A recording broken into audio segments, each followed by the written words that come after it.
Hello there, guys. Welcome to another one of my live videos. And on this video, there is lots to negotiate about. So, how will Ole Gunnar Solskjaer beat Jose Mourinho on Friday? Now, there's a few things that Ole Gunnar Solskjaer needs to do.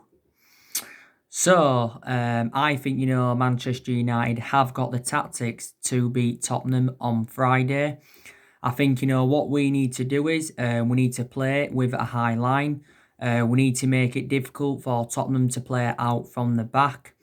So these are the things Manchester United do need to do. Obviously, there's some decisions that Ole Gunnar Solskjaer has to make as well.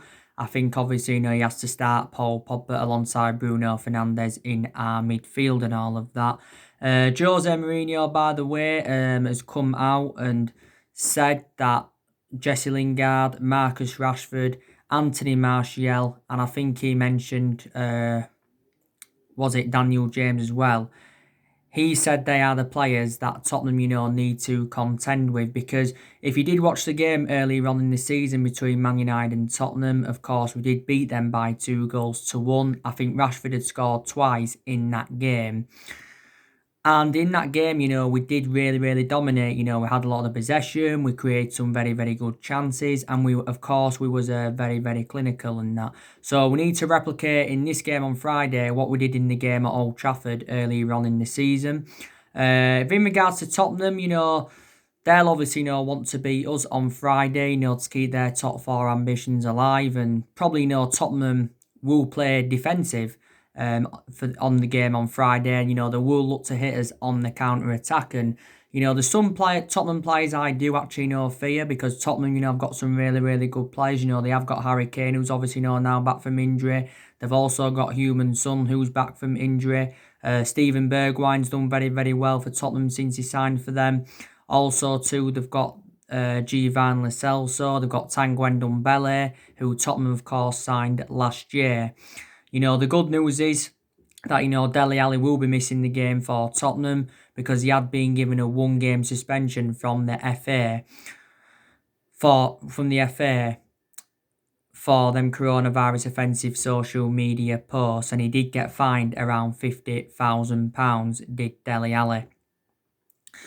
But I'm very, very convinced that Manchester United can win this game on Friday, because I think Solskjaer will approach the game correctly.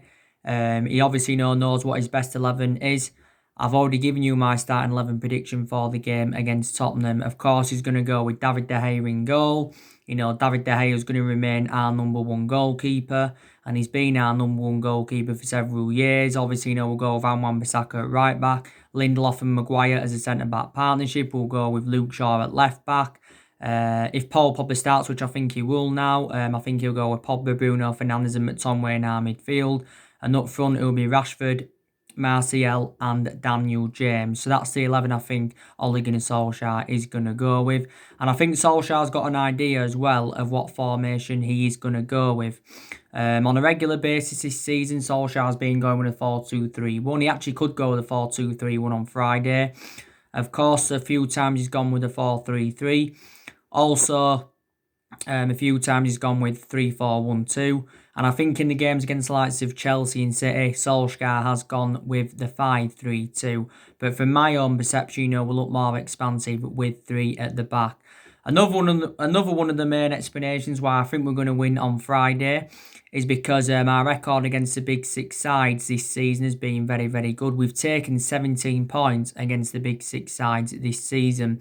Of course, Solskjaer became the first manager in history to beat Pep Guardiola 3 times. Also, too, drew with Liverpool earlier on in the season. Solskjaer's beaten Chelsea 4 times as a manager, and he's overcome Frank Lampard 3 times. Of course, we did beat Wolves in the Cup.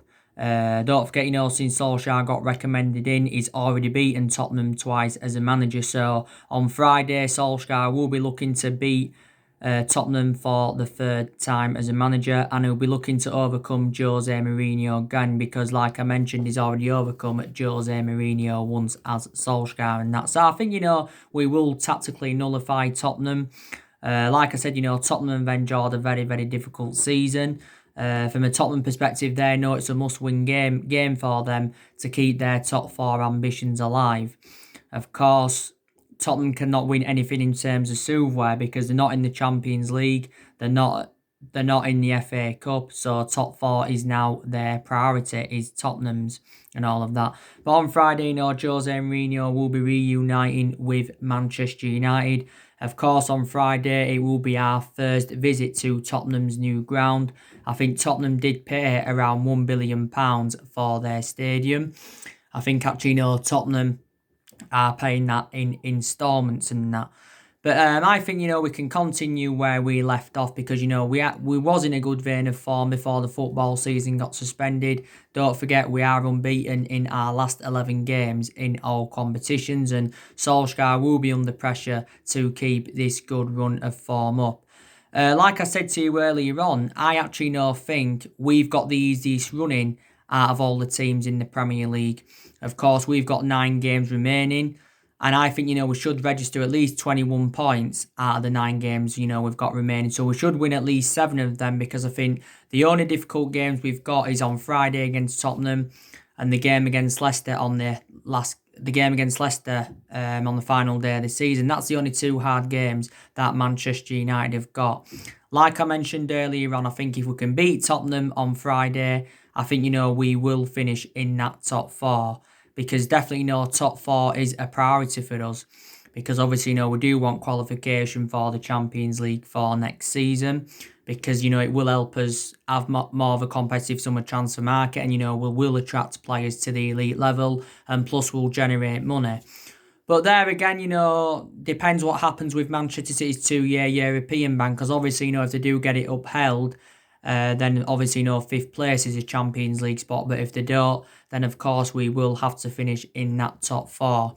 But there is quite a few teams in that top 4 race. Us, Chelsea, Tottenham, Arsenal, Wolves, Sheffield United. So there's so many teams in that top 4 race. We've got a great chance, of winning 2 trophies this season under Solsjaker. Don't forget, we are into the quarterfinals of the FA Cup. The quarterfinals of the FA Cup. We have got Norwich in the quarterfinals of the FA Cup. So in reality, we should win that game against Norwich. And we should progress to the semi-finals of the FA Cup. We're into the last 8 of the Europa League. Don't forget the Europa League is another chance of us getting some silverware on the board. We are 5-0 up against Lask from the first leg. So if we can win the FA Cup in the Europa League, it would be a fantastic achievement for Manchester United and Solskjaer. Plus, it would be a memorable first full season for the Norwegian and that. It would be a memorable first full season for him.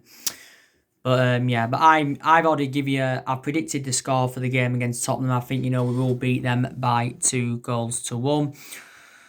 We'll beat them by 2-1. Don't forget, Jose Mourinho was talking earlier on this week, and I think Jose Mourinho told people that Ole Gunnar Solskjaer is out of his depth at Manchester United. But, Jose Mourinho will want to get one on Solskjaer.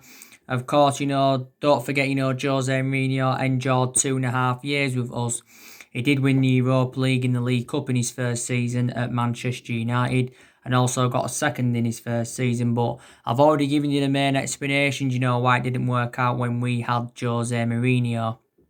Because he had bad disputes with the board, bad disputes with the top players. The board weren't back in the signings that, he wanted to recommend in and all of that. So this is why it didn't work out under Jose Mourinho.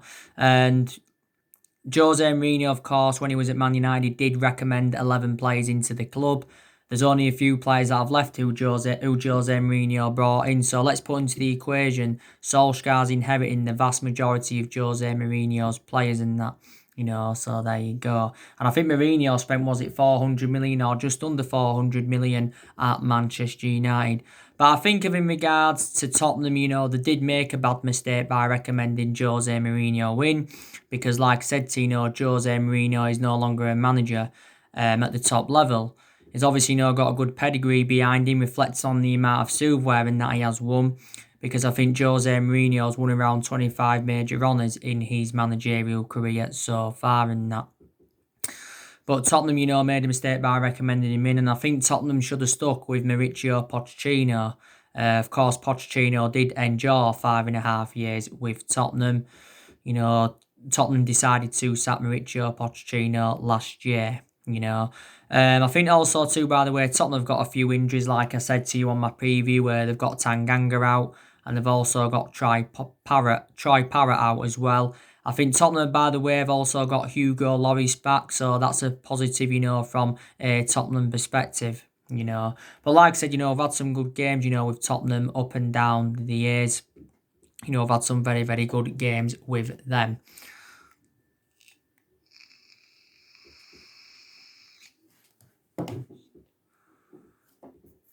We've had some very, very good games with them. Like I said, there's decisions that Ole Gunnar Solskjaer's got to make for the remainder of the season, and there's probably decisions that he's got to make ahead of next season as well. I think next season, Dean Henderson, could actually, be our number one goalkeeper. Maybe Brandon Williams could be our first choice left back as well next season. But I think for the remainder of this season, obviously, De Gea will remain our number one and Luke Shaw will remain our first choice left back and that. Don't forget, we've got to make a decision on Angel Gomez's future. Of course, his future's up in the air. I think we've got under 2 weeks now to make a decision on Angel Gomez's future. He recently did say that he recently said, that we'd offered Angel Gomez a new contract worth around 25 grand a week, but we have put forward a few contract offers in for Angel Gomez, but obviously, he has turned these down. I think we've made a decision on Delors and Eric Bay. We want to keep them at the football club. Delors obviously now back from injury. He's our backup right back to Wan-Bissaka. Bay, he's a very, very good centre-half, is Eric Bay. My only element of concern about Eric Bay is that, he is injury-prone. But prior to that, very, very good centre-half. So these some decisions, that Ole Gunnar Solskjaer, does need to make. There's definitely no decision that he does need to make in that. But don't forget, we were supposed to be playing Tottenham on the 15th of March, but, due to lockdown, the game could not go ahead. It could not go ahead, the game. Obviously, and then Solskjaer was talking about, what needed to be changed at Manchester United when he replaced Jose Mourinho back in December 2018 and that. And I have got to make an admission, Solskjaer has changed things at the club since he came in. I've also definitely seen improvements under Solskjaer and that, I think definitely players have improved under Solskjaer, and Solskjaer as well has given everybody their chances, more or less, because when he did get appointed in as Manchester United manager, Solskjaer, he did say everybody would get their chances to express themselves, including the youngsters. The youngsters have been given their chances this season. I think Solskjaer has promoted the youth very, very well. The likes of Mason Greenwood's being given his chances this season. Brandon Williams, he's also been given his chance as well. But there again, some young players have found game time very, very difficult. Gomez has found game time hard. Tahith Chong's found game time hard. And James Garner's also found game time hard as well. So maybe, them youngsters who haven't really played, should get more opportunities in that. So there you go. Also, too, we've improved in the transfer market under Ole Gunnar Solskjaer as well. What I mean is, Solskjaer's recommended the players that he wanted to recommend in.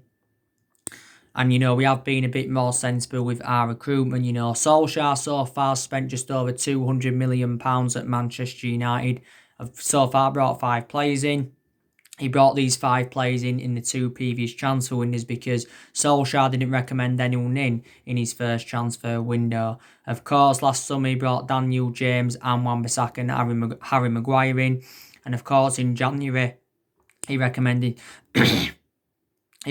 Bruno Fernandes and Odi Ighalo in. Of course, we got Ighalo on loan. So far, Solskjaer's made 4 permanent signings at Manchester United. But definitely seen improvements under him. Don't forget, earlier on in the season, we enjoyed our worst start to a Premier League season for 30 years. And reflecting on that, Solskjaer was under so much pressure. Don't forget, earlier on in the season, Solskjaer was close to getting sacked as Manchester United manager. And at that point, there was talks of Massimiliano Allegri coming in. And there was also talks of Maurizio Pochettino coming in. Of course, Pochettino was linked with the managerial role at Man United before Solskjaer got the job permanently in March of last year. So let's just put that into the equation. But I think what saved Ole Gunnar Solskjaer's job at Man United, there's a few things. I think uh, the last, you can say the last 11 games have saved his job, because we haven't lost in his last 11, like I said. I think with the wins against the likes of City and Tottenham earlier on in the season, they've saved his job. And I think, the signing of Bruno Fernandes has definitely saved Ole Gunnar Solskjaer's job at Manchester United as well, because Bruno Fernandes has enjoyed a fantastic start to his Manchester United career. He's made a difference in the team. Don't forget, Bruno Fernandes has scored 3 goals and 4 assists so far for the club. He's been given the man of the match in every Premier League game he's played in so far, and he won Premier League Player of the Month for February. Also did very, very well on his debut against Wolves, did Bruno Fernandes. I think he had the most touches in that game. We did get Bruno Fernandes in a deal worth around £65 million with add-ons included, and Fernandes did sign a 5.5-year deal at Manchester United. So he's definitely made the difference in the team. He really, really has, in that. He's made the difference in the team. But like I said, there's decisions that Ole Gunnar Solskjaer's got to make in the summer transfer window. Of obviously, what players he's going to recommend in, and of course, what players he is going to get rid of. Solskjaer's already said he's looking to make around 3 major signings or 4 major signings at the end of the season, because he believes we need this, to be title contenders next season. He believes, that we need 3 or 4 major signings, and Solskjaer, has already identified the areas in the squad where he does want to strengthen up. But Solskjaer knows he's got the backing of Ed Woodward, and, he's also got the backing of the Glazers, as Ole Gunnar Solskjaer and that. It did recently say, by the way, that our transfer budget has been revealed. It said that last week. I think Solskjaer's going to be given around £269 million to spend in the summer transfer window, and that should be enough for us, to get the right calibre players in to the football club, Of course, as well, don't forget, we are going to get rid of players in the summer transfer window. I've got an idea of the players we're going to get rid of. We're going to get rid of at least 5 players in the summer transfer window. I think we're going to get rid of Phil Jones. I think we're looking to get rid of Smalling and Rojo on permanent transfers. We're looking to get rid of Jesse Lingard and Andres Pereira and all of that. So players are going to leave Man United in the summer transfer window. But to be fair, Solskjaer has got rid of a lot of the deadwood since he got recommended in to the football club. So I've got to credit him for that as well. But Solskjaer has been at Manchester United now for like a year and a half, is it? Or just over a year and a half. I think he's been permanent Manchester United manager for around, 15 or 16 months now. Like I've said before, we've made quite a lot of mistakes in the last 7 years or so. That's one of the main explanations why we have been so inconsistent. Like I said, you can say maybe we made a mistake by giving Solskjaer the job permanently, but the main explanation why we give Solskjaer the job permanently was reflecting on what he did in that 3-month period when he was the interim manager, because he did really, really well when he was the interim manager. We did recommend Jose Mourinho in too late. We really should have got Mourinho when Ferguson left. Ferguson made a mistake by recommending, David Moyes in and that. There's a lot of players that we've brought in over the years, who we shouldn't have brought in. There's also players that we've brought in who we've let go, who we shouldn't have let go. And that prime example, shouldn't have let Herrera go probably. And, shouldn't have let Romelu Lukaku go as well. Maybe there's players we've given contracts to who we shouldn't have given contracts to. Because to be fair, a lot of players' contracts have been extended since Solskjaer got recommended in. I think there's still around 9 players' contracts that are due to expire next year. So this is something, Manchester United do need to resolve and that. I think for the vast majority of this season, Solskjaer's approach to the games against low opposition haven't been good. So that's something else, he does need to work on as well. Because in the games against lower opposition, Solskjaer hasn't really seemed to have a plan A or a plan B in that. For the vast majority of this season as well, we haven't been ruthless enough in front of goal. We haven't been scoring enough goals and that. That was earlier on in the season. But like I said, in the last 11 games before the football season got suspended, I saw a hell of a lot of improvements. Players were improving. We were scoring goals. We was also keeping clean sheets as well. But yeah, like I said, give Ole Gunnar Solskjaer at least another season at Manchester United because it is a transition period, like Solskjaer revealed at the beginning of the year. But it has been a transition period for quite some time and that. Even if we were to get qualification for the Champions League, I still think Solskjaer will be here next season. But Solskjaer knows next season he will have many expectations to exceed. His expectations next season will be to challenge for the title. I said at the start of this season, didn't I? Solskjaer's expectations would be, to finish in the top four and, maybe get some silverware on the board as well. I don't know if Solskjaer's a foreseeable future for Man United. United fans have got different verdicts on it. Some United fans think he is the foreseeable future and he can get us back to where we want to be. And some United fans, doesn't think he suits the strappings of the club, basically. And some United fans think we need a manager at the top level, such as Jurgen Klopp or the Pep Guardiola and that. So there you go. Woodward did say the other month that we will remain competitive in the summer transfer market, and he did say though we won't do business as usual in the summer transfer market. We haven't only been critical of Solskjaer, for the vast majority of this season. We've been very critical of Woodward. We've been very, very critical of the Glazers. Because we don't like the way the football club's been run in the last 7 years. We've been critical of Woodward, reflects on some of the decisions he's made, his poor selection of managers. He's been criticised as well, for how poor our recruitment policy's been, etc., etc. So this is why. Woodward's been at the football club since 2012. The Glazers have been at the football club since 2005 and all of that. So there you go. But I hope we can have a competitive summer transfer window, but we should do because I think the vast majority of our top 6 rivals are not even going to be in the summer transfer window and that. As you all know now, our net debt is 429 million or just over 429 million because it did confirm quite a few weeks ago that our debt had risen up by almost £130 million. But in reality,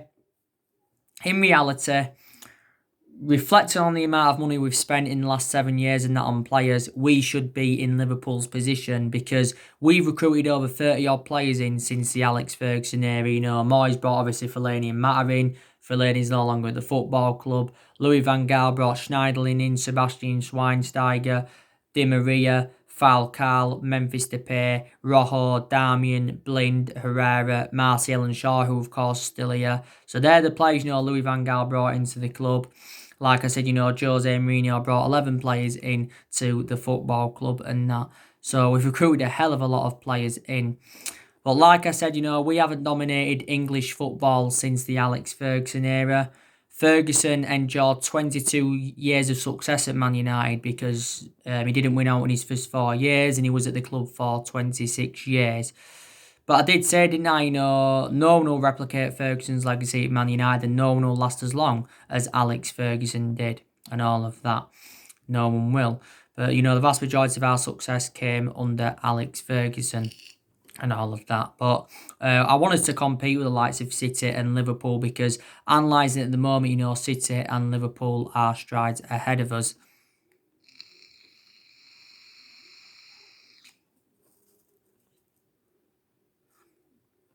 And all of that. But yeah, the game on Friday is going to be a very, very entertaining game. I think it is the game of the season, to be quite honest with you. I obviously be very, very disappointed if, Tottenham win the game. You can also say as well, Tottenham made a mistake by getting rid of Eriksen because Eriksen was a very, very good long-serving player for them. They also let, Danny Rose go, don't forget as well, did Tottenham. But they have got players in that team, that could cause us all sorts of problems, They'll look to hit us on the counter-attack, will Tottenham. Like I said, we'll play with a high tempo. We'll try and obviously, create chances in that. Rashford, he's now back as well, which is, very, very good, like I mentioned. He's back now from his back injury.